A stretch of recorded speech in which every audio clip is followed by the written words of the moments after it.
একা থাকতে থাকতে বদ অভ্যাস হয়ে গেছে। মানুষের ভিড় থেকে নিজেকে আলগোছে সরিয়ে একাই থাকি। বেড়াল পুষতে পুষতে এখন বেড়াল দেখলেই পুষতে ইচ্ছে করে।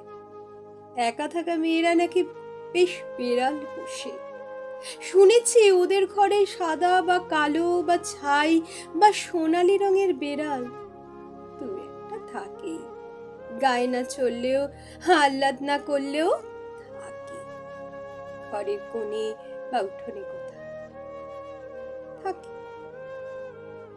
মেয়েরা নাকি হোঁচট খেতে খেতে বা কাদায় ডুবতে ডুবতে এখানে সেখানে পুড়তে পুড়তে এইটুকু জেনেছে পুরুষ পোষার চেয়ে বেড়াল পোষা ভালো।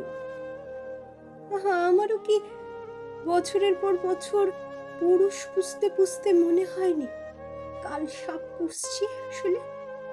এত প্রাণী জগতে পুষতে যদি হয় পুরুষ কেন?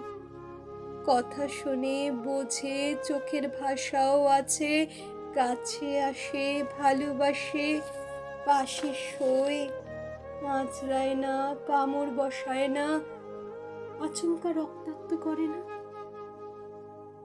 এমন কিছুকে দিব্যি পোষা যায় নির্ভাবনা।